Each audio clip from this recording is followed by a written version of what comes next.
شروع کرتا ہوں اللہ کے نام سے جو بڑا مہربان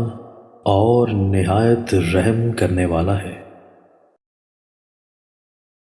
حضرت ابو ہریرہ رضی اللہ تعالیٰ عنہ راوی ہیں کہ سرکار دو عالم صلی اللہ علیہ وآلہ وسلم نے فرمایا، جب کوئی بندہ مسلمان یا فرمایا مومن وضو کا ارادہ کرتا ہے اور اپنے منہ کو دھوتا ہے تو پانی کے ساتھ یا فرمایا پانی کے آخری قطرہ کے ساتھ اس کے وہ تمام گناہ جس کی طرف اس نے اپنی آنکھوں سے دیکھا اس کے منہ سے نکل جاتے ہیں، یعنی جو گناہ آنکھوں سے ہوئے ہیں جھڑ جاتے ہیں۔ پھر جب دونوں ہاتھوں کو دھوتا ہے تو ہاتھوں کے تمام گناہ جن کو اس نے ہاتھ سے پکڑا تھا پانی کے آخری قطرہ کے ساتھ اس کے ہاتھ سے خارج ہو جاتے ہیں،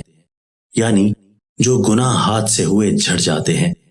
پھر جب وہ دونوں پاؤں کو دھوتا ہے تو اس کے وہ تمام گناہ جن کی طرف وہ پاؤں سے چلا تھا پانی کے ساتھ یا فرمایا پانی کے آخری قطرہ کے ساتھ نکل جاتے ہیں، یہاں تک کہ وہ گناہوں سے پاک ہو جاتا ہے۔ دوستو، اللہ تعالی ہمیں ان احادیث مبارکہ پر عمل کرنے اور اپنی زندگیوں کو سنوارنے کی توفیق عطا فرمائے۔